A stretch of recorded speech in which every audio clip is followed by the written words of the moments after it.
Good morning and welcome. A few days ago, I was at the Quick Trip helping a man with some fuel for his car so he could get back and forth to work. While we were at the gas pump, he asked me this question: Are belief and faith the same thing?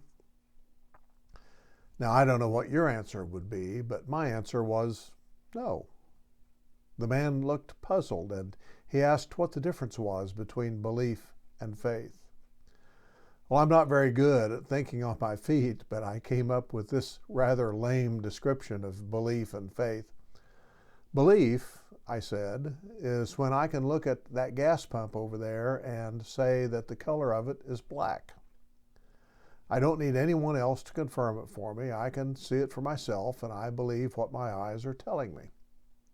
Faith is when I can't see the pump for myself, but you can see it, and you tell me that the color is black, and because I trust you, due to past experience with you always being truthful and faithful to me, I have faith, that is the positive assurance that the pump color is indeed black, and I can confidently say that it is black without ever having seen it for myself.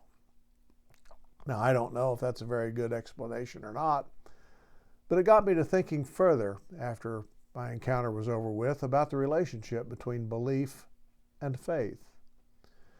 We're told in the New Testament book of James that the devils even believe, but they tremble because their belief won't do them any good in the end. We're told elsewhere in the book of Hebrews that faith is the assurance of the hoped for things and the evidence for those things that are not seen. Actually, I've always wondered just how good that biblical explanation of faith really is.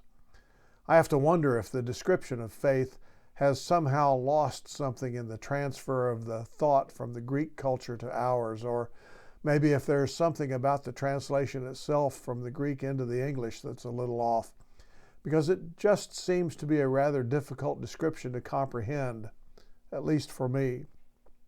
Or maybe I'm just a little dense when it comes to understanding things like this. Well, at any rate, I'd like to go to one or two more places in the Bible. The writer says in what we call the great chapter of the Bible, Hebrews 11, great faith chapter rather of the Bible, Hebrews 11, that without faith it is impossible to please God, because anyone who comes to him must believe that he exists and that he rewards those who earnestly seek him. And in the book of James, again, we are told that faith without works is useless. Well, going back to the gas pump thing, I now, in hindsight, might have taken that definition of faith farther. Faith is not only the assurance that what you tell me is always true and right, but because of my belief in you and the assurance that I have that the pump is indeed the color you say it is, I now act on that and I do something as a result. Perhaps I buy more black paint to paint the other pumps. I don't know. My action, my doing, is a direct result of my belief in what you have told me. Belief that has come because my history with you has always been one of honesty and doing what you say you'll do. Now let's translate that a little bit into spiritual things rather than gas pumps for just a moment. Not only do I believe that God exists, I also know by past experience and by the historical record that is in the Bible that God always does what he promises, and he always tells me the truth. Because of that history with God, I have the assurance that he will continue to fulfill his promises and will keep his word.